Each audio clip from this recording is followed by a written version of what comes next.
even more reasons to keep it locked to the Breakfast Club. Great human interest stories, discussions on real-life matters, and detailed interviews on developing and emerging stories. The big change coming to the Breakfast Club from that April 2023 on KBC English Service. Your one-stop shop for great conversations and wholesome music. It's time for our big conversation. Now, the Ministry of Health says access to safe food is a fundamental right as prescribed in Article 43 and read along with Article 46 of the Constitution of Kenya on safe and nutritious foods. Now, the World Health Organization says unsafe food containing harmful bacteria, viruses, parasites, or chemical substances can cause more than 200 different diseases, ranging from diarrhea to cancer. Now, around the world, it's estimated that 600 million, that's almost 1 in 10 people, fall ill after eating contaminated food each year, resulting in over 420,000 deaths and the loss of 33 million healthy life years. A recent study done by the Journal of Antibiotics and Kenya Medical Research Institute shows that the pork and chicken meat you buy from supermarkets may contain bacteria that may make you sick and resistant to available antibiotics. So this morning, we are going to take an in-depth look at this research finding with Dr. Victor Yamo, a scientist and a farming campaign manager at the World Animal Protection Africa Online, and he was part of the study together with the Kenya Medical Research Institute on the safety of the meats sold in the supermarket. So he'll be able to unpack and break down for us all the safety details about what we are consuming. Good morning, Daktari. Good morning, Angela. Welcome. Asante. So, tell us a little about this World Animal Protection, this organization, your Animal Protection Africa office. Tell us about who is this organization. Thank you, Angela. World Animal Protection is a global animal welfare organization that has been around for slightly over 50 years. Mm-hmm. When I say Kenya Society for Prevention of Cruelty to Animals, KBC, that one I know. That one you know. Yes. Sasa, we are the elder brothers of KSPCA, which is to say, long time ago, up to 2013, we were known as World Society for Prevention of Cruelty to Animals, WISPA. Oh, WISPA, so you've changed. But in 2014, we rebranded because the approach to what we do and how we manage animal welfare and drive that agenda around animal welfare slightly changed. Previously, we were a membership organization. Mm-hmm. That's why KSPCA, Uganda SPCA, National SPCA in South Africa are all part of this big global body. But the body then shifted around and said, we want to focus on certain key things. And from last year, we are focusing on two major things. We have, last year, 2020, we launched a new strategy that is running from 2021 to 2030, mm-hmm. which is predominantly looking at two things. How we handle animals in farming situations, what we are calling the global food systems, the welfare of animals that produce food and how we manage that. And the second one is looking at the wildlife side of things. Mm-hmm. We are saying that wildlife are supposed to remain as wildlife. They are not supposed to be used in entertainment. They are not part of the traditional medicines that we are looking at. When in terms of entertainment, we are also saying they are not supposed to be used as pets because then that gives the animal a very stressful life, that it's not worth the animal living. Mm-hmm. But I want to concentrate on the global food systems. Okay. For us to understand, the global food systems is anything that we do to produce food. Aha. From the way you produce food at the farm level, then how you transport this animal to the slaughter place, then how you ensure you slaughter it properly, and then how you package it. But beyond that, it's also looking at waste products that come from the animals. What do you do with manure from chicken houses? Is it causing any problem to the environment? Mm-hmm. Yeah. What do you do with dead animals? If the animals die, yes, what do you do with them? How do you dispose them? When the animals at the end of the day at slaughter, mm-hmm. some of them are downgraded or condemned and they're declared not fit for human consumption. What do we do with that piece of meat? Okay. So I think that's in a nutshell what you are trying to see. And these two systems are interrelated, and I want us to be very clear. Because when you look at globally, what happens is we grow animals on large scale, what you call intensive farming system, big production systems. Those big production systems need feeds. Feeds are predominantly maize and soya. Which we also consume. Which you also consume. That's I can see Angela unajua hii maneno. It's a very interesting thing. First, for us to then grow that massive amount of feeds for the animal industry, we clear tracts of land. Which may have been forest or bush or yes. Today I'm in a good place. Yeah, because now when you start clearing, and you see, I want, Kenyans are need to look at these things from a global context. Right. So we are in this globe where we are clearing lands. Amazon is burning because we want to grow soya that goes into feeds, that goes into... So that's one problem. So we are having a lot of deforestation. We are losing biodiversity because when you clear the forest, all those two animals that are in that forest, even the small ones, the centipedes, you lose them. Those things are important for the ecosystem to survive. Yes. So essentially what happens, because of deforestation, you have greenhouse effect right. and all those things. So you see how we handle the fact that we are trying to grow animals to eat is even causing climate change. Yes. And I think that's a critical point that we've not looked at. A lot of time when you hear climate change, and you know that our president has been declared the chairman of the Africa Climate Week, happening later in the year, you realize that we only look at climate change from a fossil fuel. Yes, we don't look at the other things that we are causing. Climate change happening because of the way we produce animals. Yeah.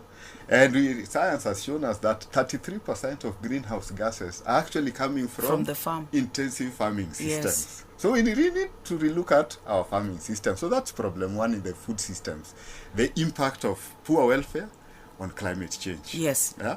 The second one is, and this is the more interesting one because we are talking about health, and I think in a week's time we are having World Health Week, World Health Day on 7th of April.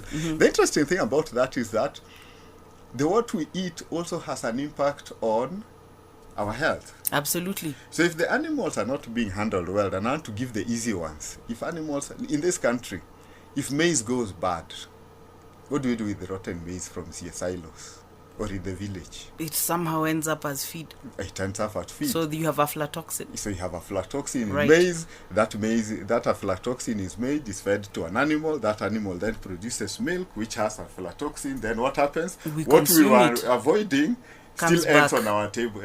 So it ends up on a table as milk, as meat, etc., etc. So that's the other thing. So poor welfare, because part of feeding the animal with rotted maize is poor welfare, is leading to health problems. Absolutely. Yeah. But even in that food system, because we are changing, we are becoming a fast-moving society. Like in Nairobi, everybody, ukifika Nairobi, what do? You go and eat in a fast food restaurant. Okay. So we're also changing our dietary processes. And that affects our health as well. Exactly. So if aflatoxin was the easier one. Now let's say, for instance, the farmer then misuses antibiotics, so that I then ground it to what we are trying to discuss today. Excellent. If the farmer then uses antibiotics, number one, a lot of us don't know that the antibiotics are used on animals is the same active ingredient with the antibiotics that are used in medical facilities when the human subject gets sick. Yes. So if you're already eating, and when you introduce antibiotic into this production system, either because you're treating the animal or because you are trying to avoid certain things, farmers have become very intelligent, so they know. So you're inoculating. So I give an antibiotic early so that the animal does not show disease. But what I'm forgetting, that anything I put into that production system, the animal concentrates and puts back as milk or as meat or whatever. So what happens is that you put antibiotics, you end up with antibiotic residue in milk. You put antibiotics, you end up with what you call antibiotic-resistant genes in the organisms that the animal has. Naturally, you and I have some organisms, some bacteria that exist with us. So if the bacteria that is coming from the food already has antibiotic-resistant genes, and then you consume the food, there's we a also develop likelihood the same condition. that the genes will be passed between your normal bacteria. And so by the time you get sick from this disease, from this condition that is caused by this bacteria in this case, you're ending up in a situation where then it cannot be treated because you've been consuming antibiotics at certain levels, which you didn't even know about. So that's why we as an organization said, for us to then have data, so that we are not talking, if I come to a studio and tell you this is the theory around this thing, you'll look at me and say, But if I come and tell you we've gone out there and collected meat samples. So what we did in 2020, the height of COVID, we went around the 6 big supermarkets, yeah, Yes. And anybody who's intelligent can find out who are the 6 big supermarkets in Kenya, and then you can. Yes, then, we've given them some homework. Yeah, then you can do your homework. So we went around and bought, so that we are not in somebody doesn't So that say, you're objective. Yeah, we are not somebody say that, oh no, you are sent. you are given the The meat that is bad. No, we bought. We went physically and bought from the supermarkets pig meat and chicken meat, pork and chicken. Right. From as far as Uasin Gishu County, Eldoret, Kisumu County, Kisumu Town, Nakuru County, Nakuru and Naivasha, Laikipia County in Nanyuki, Nyeri County in Nyeri, Nairobi here where we are, Machakos down the road. The only place we didn't do, which was a bit unfortunate, was down at the coast because the distance. Okay. I remember there was lockdown, there were no planes, so the only way you could travel was on the road. Yes. Yeah. And so the requirement of the lab was that the samples must get to the lab within 5 to 6 hours. Right. Unless you drive a plane on the road, you can't get from the coast to here. So No, that's why you coast cannot, was not absolutely. included. Yes. So what we did once we got there, one, we then blinded the samples, which is to say the guy in the lab shouldn't have known whether this sample was bought from in the butcher, in the supermarket. There's a fresh meat section where you buy meat and Yes. they cut for you. Whether it was bought from there or was bought from the branded meat that is on the shelves. Aha. Yeah, so that you don't bias, because the guy can say, oh, because Could I have know his own bias. this Yes. producer is a good one. So there were blinded samples at the lab. And of course, since I'm not a research institute, I'm an animal welfare organization. That's why we worked with Cambry. And the first thing they did was to try and grow any bacteria out of that meat. Right. Technically, we say meat should be sterile, shouldn't have any bacteria, but we also know because of handling all these things, meat then, over a period of time, ends up having some bacteria. Some are normal. Yes. So you don't have to worry about them. When you cook the meat, they will die off. Some are the dangerous ones that we need to look at critically. So number one was determine which bacteria is there. Number two was then say, if I've got bacteria X, is it resistant to any known products? And in these known products, we're looking at the World Health Organization drugs. The World Health Organization. So now that's where the antibiotics come in and everything. There's a list of antibiotics. There's the first line of antibiotics that you use, the second line that you use, the third line, or the reserve drugs, or the critical drugs, and there's a whole classification of those antibiotics. So that's what we're also looking at. Are these products or this bacterium exposed to any disease-causing organism that is critical and can cause disease? And if so, are those organisms resistant to any product? Okay. So far, so good. Very well, because we are working together. Yeah. So that's what happened. So what we found out was that in between 90 and 95% of all the samples, if I remember well, there were about 393 samples, 206 from chicken, and about 196 or 197 from pork. Yeah. So it was collected from everywhere. When they were cultured, there was bacterial growth on about 90 to 95% of the samples. Yes. Which is not worrying. It starts getting worried when you start saying which bacteria. Hey, let's go there. So in terms of which bacteria, the worrying thing is that in quite a number of samples, we got organisms that cause stomach upset or food poisoning. Salmonella, Shigella. Yeah, the numbers were not high, but it starts indicating that there could be a problem in the system somewhere, because why are these organisms being found on a product that is at the supermarket level? So that was the first one. The second one, we then said, can we then do the antibiotic resistant profiles? And in 38.5% of the products, we also isolated an organism that is loosely called a superbug. A superbug simply means that the organism, the bacteria in this case, is resistant to 3 or more antibiotics. Yeah. It means the profile of resistance for this organism is such that it is resistant to drugs that are being used to treat humans. So if regular mainstream. Yeah. So it means if you got infected by this organism, we might not have the right products to treat you, and it's a problem that is occurring globally. So this just gave an indication that the same problem is in this country. So the question then we need to ask ourselves: how do we did we get ourselves to that position? Number one, we misuse antibiotics both at veterinary level and at human level. Okay. Yeah. What do? Angela falls sick.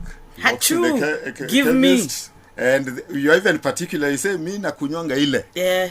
You even have the specific one that you want. That's misuse of drugs. Some of the attitude or the cold that you have is a viral. It might not need. But let's go back to the animal system. Because I'm an animal welfare organization. In the animal system, there's the way you manage an animal. Yeah? And animals have what we call fundamental freedoms. There are 5 of them. We need to hear these words.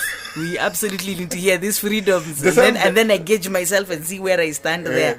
Just like your constitution, your Katiba talks about human rights. Yes. Your Katiba also gives the animal certain rights, but we don't call them rights, we call them fundamental freedoms. Fundamental freedoms ahead. There are 5 of them. The Number first 1, the animal has the right of freedom from hunger and thirst. So you need to take good care of it. The animal must be fed well. Yes. And with watered. Appropriate feed. Don't take pig, sow and winner from pigs and feed a chicken. Or let even make it easier. So you even know what people do. Yeah, let me make it even easier. Don't take sow and winner. No, don't take broiler starter and feed on a layer. So there's a reason why there's a layer starter. That is specified, yes. Yeah, there's a chicken dark mash. There's a reason why, because we are looking at the animal's state and what it needs, the intention requirement for it to grow and give you good quality product. So if you mix those feeds, you end up in a problem. But that feed should also be wholesome. So we go back to the what are they called? The mycotoxins you are talking about. So like the aflatoxin and things like that. So if the feed already has aflatoxins, you're not being fair to the animal. Because other than the aflatoxin getting into your food, it's also very negative to the animal. It causes the animal problems. You end up with the immune problems, and the animal ends up with the disease problems that cause havoc. So if you feed the animal well and give it good quality water, for water we usually say, if you cannot drink the water, don't give it to the animal. The reasons why you can't drink the water are the same reasons why the animal should not be given that water. Yeah? Yes. So that's the first freedom. That's the first fundamental freedom. Yes. The second one, freedom from discomfort. Which is to say, that chicken house must be comfortable for the chicken. It must have good ventilation. If it's not having good ventilation, you end up with respiratory diseases, which means the farmer has to treat, then you add antibiotics, then your system ends up with problems at the end of the day. Yeah. If the house is not comfortable, there's no good bedding, the beddings are wet, the pig is lying on wet litter, or the cow is lying on smack because it is its droppings are there, the cow dung is there, and that's where it's spending its life. You end up with possible contamination because the cow's teeth then get contaminated, affected, and you end up with milk that has contamination from that. So the environment must be clean, must be hygienically cleaned, means you disinfect what needs, you must wash it periodically, must ensure that it's up. In fact, the rule of the thumb is that if I walk with the farmer to the chicken house or the pig house, the farmer should be comfortable. We can take up seats like we are sitting here and read a newspaper and hold a conversation. But what happens in a lot of our chicken houses, they are congested and compressed. The animals are so many, it is got ammonia spell. So imagine this animal has no opportunity like Angela and I to walk out and have a discussion. It's going to stay there for the next 6 weeks for a broiler, or for a layer it will be 1.5 years. So that then leads to starting having problems. So what the farmers have discovered is that we give an antibiotic dose, but we are forgetting that then introduces antibiotics into the process. And that's why beyond our research, there's other research pieces that have been done where they've shown antibiotics in milk, antibiotic in... Now, so this is not the first one. So we just needed to ground it at that level. So right now, of course, if you're just joining us, we have Dr. Victor Yamo, a scientist and a farming campaigns manager at the World Animal Protection Africa office. And in a bit, we'll be looking more into this research and study that's showing that the meats that we are buying from our supermarkets could be contaminated with superbugs, among other things. Remember, we want you to be part of this conversation. 0725 281 428, 0736 538 431. And when we come back, we're also going to be hearing some of your thoughts on the research and the findings. You're listening to The Big Conversation on KBC English Service. Radio check, please. Big ideas. Big experts. The Big Conversation. On KBC English Service. Welcome back, and today we are joined by Dr. Victor Yamo, a scientist and a farming campaigns manager at the World Animal Protection Africa office. And of course, in the beginning, he was explaining to us the whole thing about the World Animal Protection Organization, and also laying a basis on what we talk about when we talk about the research findings of what did we find in the meats, Daktari?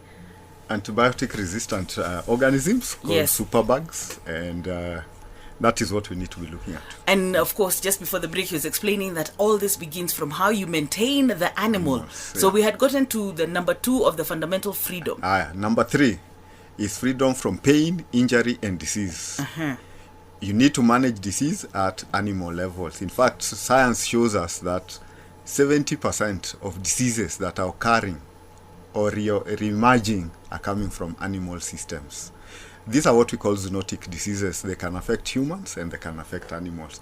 COVID is a good example. COVID came from a food system. Yes. In some market, in some place in China. Okay. Yeah.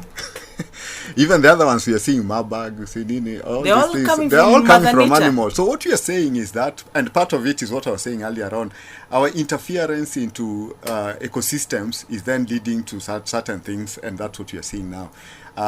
The fourth one is freedom to express natural behavior. A chicken, in its naturalness, should be able to be what it's supposed to be. It should be able to flap its wings. It should be able to clack, to scratch, to bathe.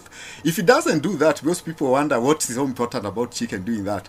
That helps muscular activity, and that develops muscle. So if the chicken just lies down the way farmers say a broiler should just eat and sleep and lie down, you are ending up with an animal that doesn't have well-developed muscles, which then gives you a poor quality product at the end of the day. So it's very important. Just to add there, that's why the world is saying we no longer do not want to accept things coming from battery cage systems, where we put chickens in little cages, yes. Yeah? And if you look at big organizations across the world, I've started saying by 2026 we will not be accepting eggs coming from battery cage systems, including an international supermarket that's sitting in Nairobi today. That's a good thing. So the question we need to ask ourselves as producers is, if the system we are using does not meet international standards, where do you go from there? It means we'll be locked out of high-value markets, and I don't think that's something we want to get to. The last one is freedom from fear and distress. A stressed animal produces adrenaline. Adrenaline causes drop in production. Adrenaline also makes the quality of product to go south. Because when you've run and you have adrenaline because adrenaline is a fear hormone, it prepares you for flight. Yes. It means your muscle is going to be tough. So sometimes when in the village... when you have that ngumunyama, that in the village where I come from, when they chase the chicken and then they slaughter because Yamo has arrived, the challenge is that chicken has been running, it has been frightened, so yes. Adrenaline is in the system, but it's also producing lactic acid from being chased around. That is why in good production you slaughter an animal after giving it a period of rest.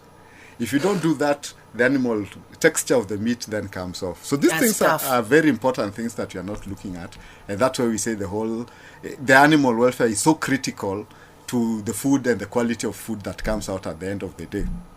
Yeah, so going back to the research piece. Yes, please. So one of the things we are saying then is that we need to start looking at how we manage our production system. Yeah, and production system is one. So internationally, we are talking about having what is called farm animal responsible minimum standards. These are standards that say the minimum that you can maintain an animal with in terms of space, in terms of ventilation, in terms of lighting systems, in terms of the way you manage disease. All these things become very important. So that's one thing. In the Kenyan context, we have developed something, but it's not necessarily there. In 2018, thereabout, we developed something called Farmed Animal Welfare code of practice. So there's a code. There's a code of practice under Kenya developed by Kenya Bureau of Standards and Industry. But what it lacks, it doesn't tell you specifics. It just tells you need to feed the animal well. So we need specifics so we for need like to go, cows, give this space. Exactly. If you're keeping chicken, this kind of space. Yeah, so that's one of the things that we're working with industry to then look at. How do we then ensure that we all have operating at certain minimum standards that are acceptable? The bigger law is also becoming critical, and I think this is also important. We need to then have animal welfare standards. Yes. And as a Directorate of Veterinary Services working with certain stakeholders, we have 4 bills that were supposed to go into the last parliament that didn't. We have a veterinary public health bill that is supposed to look at how do we inspect meat, what are we looking at, how do we manage that process so that animals that are not supposed to go into slaughter are not slaughtered. That's one. 2, we have an animal health bill that was going to look at the animal health aspects, how you manage disease, surveillance, all those things. But for me, the critical one, we had an animal welfare and protection bill that simply talks about some of these things. You know, some of the things, when I say some of these things, people wonder whether they are even legal basis. Prevention of Cruelty Act, Cap 360, talks about it is illegal to underfeed or to starve or thirst an animal. But farmers do not know this. Actually, not just farmers. Most people, like in the rural areas, like a dog, you'll give it scraps from your table. Yeah. Whether it's enough or not, that's it. But if you go to Section 3 of Cap 360, it talks about certain things. It talks about where you keep an animal should be clean. It talks about something verminious. Tough English words. Protect it from vermin. Yeah, so if the animal is in a verminous situation, it means that you're having challenges with production systems, but also it's likely going to mean the animal is stressed, there'll be disease and all those things that we are talking about. Right. So that is why we are saying the Animal Welfare and Protection Bill is so important, because the other thing it does, it then gives certain responsibility to counties, because remember, animal welfare is a conjoint function. There's responsibility of national government, and it's devolved into counties. So those are the important things that we are saying. So we are saying we need to then have the right laws and regulations in place. Now I want to steer you back, because now you have told us super bug. Me, I'm just thinking, wait. So what is the way forward? How do we protect ourselves? Because, you know, by the time the food gets to the supermarket, I really cannot trace what happened to it, what it's been through. I don't know what the farmer did. So as consumers, how do we come in and maybe make sure that what we get at the end is safe for us to consume? I think one is starting to have a close relationship with some of these retailers. I have bought meat, I'm giving me as an example, I've bought meat from relatively the same butcher in the locality I've been in the last 10-15 years. So have a your butcher. So I know my butcher so well, I can easily track where the meat is coming from. So some of us, and in another piece of research, we actually found out that Kenyans, it was very interesting, our knowledge attitude around meat and meat consumption, that Kenyans say that the person they least trust in terms of meat supply is the government, then the butcher. But 70% of us buy meat from a butchery. But now let me go back to this study, because I think there's something we're missing in this study. I think the reason why I've been called is because there's this hue and cry that meat coming from the supermarket is bad. Yes. I think we need to ground it and ask ourselves, which meat is bad in the supermarket? Thank you. Which addresses your question. Yes. When we did the study, remember I told you we bought meat from the supermarket. From all over the country except the coast. Yeah, but in the supermarket, you can buy meat from the chiller place where you have all this branded meat. Already cut, yes. All that. And then you can also buy it fresh. You can also go to the butchery in the supermarket and buy it fresh. Yes. You go and see a piece hanging and you order and ask. I think that's where the challenge is. A lot of contamination was what is coming in this butchery section, because the source of meat can be challenging, and I want to say it very clearly. Yeah, the handling, because we're also looking at the person who's giving the meat. How is he dressed? What is he doing? His hands clean? Does all he have those gloves? things. Yeah. So I think part of what we need to start managing is that butchery in the supermarket. Yeah, that's where the big challenge is. And we tried interrogating as we were buying that meat, where do you buy this chicken from? Of course, the standard answer is if it's chicken or pigs, they'll tell you they buy it from the big producer. But when we went back to the big producers in this country and asked, do you sell? They said no, as our meat is labeled and branded, we have certain contracts with some of these people where we provide them with meat for them to brand as their supermarket meat. or to sell in the butchery section. But there is also a challenge there because some of them are also buying meat from other places. And putting in that place. I could also sneak in my few chicken. So that's part of why we are saying regulations become critical and important, and we need to look at that. And so one of the things then I'm trying to say is that part of what we also need to look at is when I'm going to buy meat, does it have the relevant certification or marks? Because if you buy a piece of chicken, there should be a DVS stamp showing that the Directorate of Veterinary Services has inspected that meat. Where would the stamp be? It's on the package. On the packaging? Yeah, if you look at the packaging, there are certain things you'll see. In some of them, you'll see a Bureau Veritas mark, you'll see a Kenya Bureau of Standards mark, you'll see a DVS or a government mark. If it's meat, if it's fresh, you see you'll see a roller mark that is stamped to show that the meat has been inspected. So those are key things that farmers need to be asking themselves.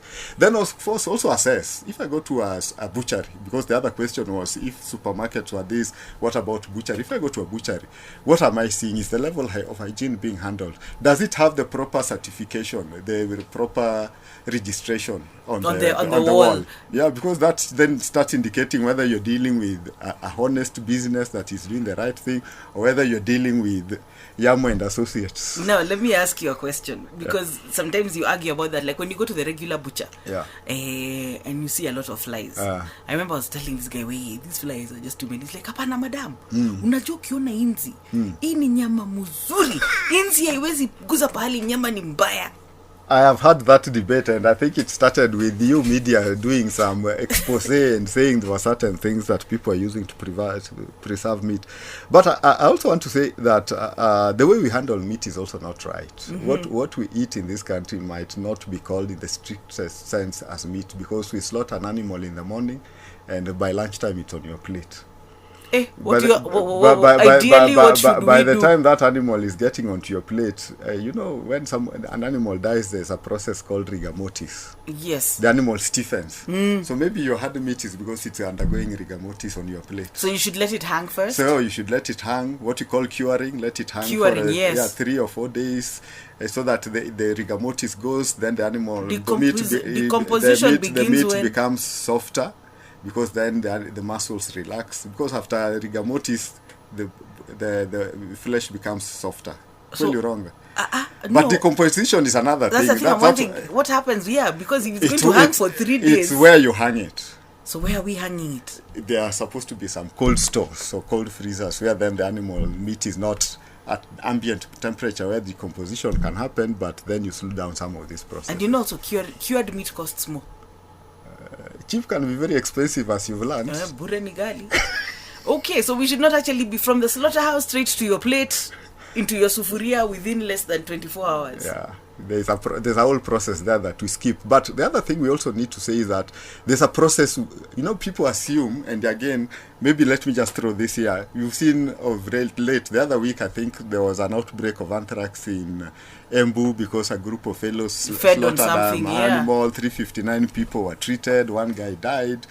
That's the other process. When you read the press release from, I think, the governor's office, he talks about the meat was not inspected by a person who's not a meat inspector.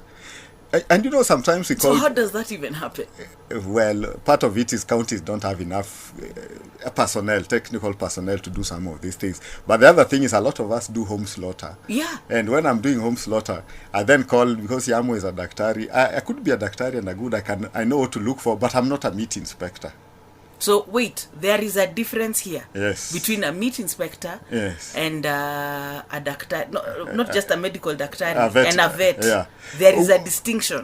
All of us vet surgeons will be taught public health and meat inspection as part of the course. But for you to become a meat inspector, then there's a course that you go do at Meat Training Institute in Athi River that tells you exactly what you need to be looking at. So a lot of these meat inspectors are old and are getting retiring. So we have gaps in the system, and that's part of the challenge that we need to look at. And it's not only meat inspectors, it's technical people. Yeah. So when you go to the Embu case, for instance, these people ate this meat. Part of the problem that we need to be saying is that meat must be inspected. The assumption is that when I come and find some animal, is my goat, I have looked after it. I can just slaughter it and then say it's fit for consumption. Meat inspection starts way before the animal is slaughtered. It starts by you looking at the animal. That's why you hold it for a day or so that it relaxes, but you're also looking at signs of disease. Is it healthy? Does it have wounds? Etc. etc. That then goes back to that code of practice is needed. That it goes is back, very needed. That goes back to how you transport an animal. If you transport your chickens on a handlebar of a motorbike, or you transport your pig tied behind a piki-piki. Yes. What happens? It gets injured. You get wounds. Those wounds become foci for bacterial contamination. So that's why meat inspection becomes very critical and very important. And my request would be county governments need to get the right people to do the right thing so that we manage that process properly. That's very important. Now, remember I had told you we went out on the streets and we wanted to get some feedback on these findings and what people really thought about it. So let's take a listen. Okay. Veronica, personally, I would prefer meat from the butchery because the supermarkets, most times you'll get expired meat. In the butchery, they're actually fresh from wherever they've come from. My name is Kennedy Abrahams. I'd prefer buying meat from a supermarket because it's safer, like compared to butcheries. Because in butcheries, you never know where the person is getting the meat from. I don't know if it's legit or it's just some other animal's flesh. I'm Rashid Ramadan. I prefer meat from the butchery, not from the supermarket, because, from the butchery, as a Muslim, I believe the person selling that meat is a Muslim, like me, and it's halal. My name is Mercy. I would prefer buying meat from the supermarket because the hygiene standards are probably higher. I'm Eddie Collins. Personally, I buy meat from the supermarket because they're verified by the Kenya Meat Commission, but butcheries, they may be selling like donkeys or dogs, so I don't really trust them. Well, let's first of all a quick thank you to our ladies Beria and Roslyn Rinya for getting us that information. So, Daktari, yes, Dr. Yamo himself, tell me, yeah, you have had those opinions. Gee, meat expires. Ish, what are your thoughts on this? Yeah, again, if you go back to the meat that is packaged, you will find an expiry date on the meat. Again, I think Kenyans don't look at it. And you also find a batch number, which can help you with a lot of things. Yes. If there's a problem with that batch, it's very easy to trace. So there's something about production system called traceability. That batch should be able, if I went to the producer with that batch number, they should be able to even tell me the truck that carried the feed that went into that flock that then they slaughtered at some point. So I think Kenyans are not doing badly from what I hear. Yes. But there's information gaps. You can hear it. We can hear it. Right? Yeah. So I think it's just a question of addressing this information and getting people to understand what are the processes. If we are talking about butchery, what are the processes that the butchery undertakes to ensure that the meat that gets there is acceptable, wholesome, and will not cause problems. And again, as you've heard one of them saying, how do we then ensure that the meat that ultimately gets into the butchery is actually meat that is fit for human consumption and is the correct? You had somebody talking about it could be donkey and I don't know what. Dogs, yes. Yeah, so I think that's part of what we need to do, and I think as a profession and working with other professions, we need to then start educating people around what are the processes that meat goes through for it to get into your butchery or into the supermarket as meat, so that we improve on the understanding. Now let's look at it this way. I'm considering the organization that you're working with and that you're well traveled. Where are we in terms of food security, food safety, or the condition of our meats compared to other parts of the world? Okay, I'd like to compare likes with likes, so I want to strictly stick to Africa. Yes, that's okay. I agree. Because the Muzungu process is totally different from what we are looking at. I would say we are not doing badly. There are gaps here and there. Some of them are beginning to be addressed. If we can get, like, for instance, what I said, the Animal Welfare and Protection Bill through Parliament. I think that one is needed. And if we can also get the Veterinary Public Health Bill through Parliament, I think those are critical pieces. And the Animal Health Bill, those three bills are very critical for the whole driving that process. Then there are a few things we need to tweak around. Like I said, the Farm Animal Welfare Code of Practice lacks certain things that we need to sit down as a country and develop. But globally, when I look at it from the African context, we are actually one of the leading countries, because when I go to Uganda, Tanzania, and Zambia, where I do some of the work, they are making laws and regulations aping what we are trying to do here. So we are actually they're benchmarking with us. Oh. And that is critical and important. But I also think part of it is then how do we go back to counties and address certain things? Because part of my challenge is that counties have responsibilities that they seem to be shying away from and keep saying national government should do this. A classical and simple one. Who is inspecting meat in your county? In the county I come from, which I will not mention in this forum, the meat inspector, I think the last one must have retired last year. Whoa. So we are not sure who is inspecting meat at certain levels. Okay, I'm from the next county, Kiambu, so I don't know who inspects. So that's part of the gaps. Who is advising your farmers? Because extension services in production becomes critical. So if there's no livestock production fellows or veterinary or animal health fellows to advise your farmers, then we end up in the situation where the farmer wakes up in the morning, the animals have a problem, he goes to the agrovet and buys dawas that he's not supposed to buy, or he asks Mama Njeri, the neighbor next door, what did you do with yours? And then and that's a big gap. So if we are going to ensure that our food quality is where it's supposed to be, then we need to go back and employ the right people. And it's these small people, the people we think are irrelevant, that become critical in food safety. Because if there's nobody to give extension service... So who do we hold? Who do we put to task? Yeah. As a farmer today, listening to you, who do I put to task? Do I go to the county and ask, where do we get this help? There are spaces where you should ask that, and that's what I think Kenyans have not learned. The budgetary process is participatory. So during public participation, you should go there and say, I am Victor Yamo from Ward X, and in our ward we have no veterinary officer, we have no livestock production officer, we have no extension officer. So can the county budget for these fellows and ensure that they are there? Of course, the county then works with the relevant public service boards or whatever they are to get the right people in. I think since we are not asking for some of this, and farmers have resigned themselves to do their own things, that becomes part of the challenge. Then beyond that, we also need to ask, counties are supposed to make certain laws. Are they making the correct laws? Oh yeah, they have to enact certain laws to devolve them. Yes. So if they're not doing the right thing at that level, and that's why I said some of these bills are becoming important.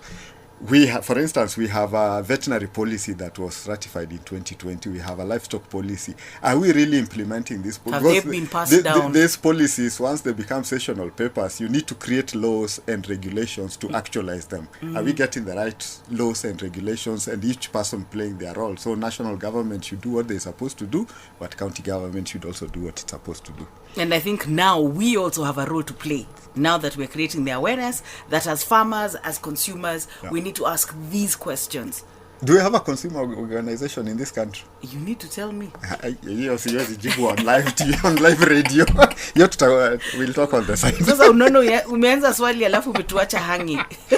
I'm giving you homework. And then I'm also creating opportunity for you to invite me another time with somebody else so that we have this discussion. It's good to plan ahead. I can see, you can see far. We've had a very good, delightful and very enlightening conversation, but put in such a beautiful, simple way. We really appreciate you, Dr. Victor Yamo, for being able to break up superbugs into things we can see and relate to. But my last question, so now, what do I do? So should I go to the butchery? Do I go to the supermarket? Where should I buy my meat from? I think you had the debate there. I think two of them still go to the butchery because of standards etc. And one says the butchery is flesh and then halal, all those things. I think it's you as a consumer to make a consumer buying decision using your money. Put your money where you feel comfortable, and if you need to ask questions, we are available. We can tell you what happens. Well, because all these things, there's a requirement. If I'm setting up a butchery today, I just don't open. I must have a requirement. There's way you transport the meat, how you store it, etc., etc., etc. If it's a supermarket, the same process. So the critical thing is, let's interrogate this system so that when you start asking questions, you force the retailer, the producer to do the right thing and improve the standards within the production system. So thank you very much, and I want to wish you a really good day. Thank you. This is The Big Conversation on The Breakfast Show here on KBC English Service.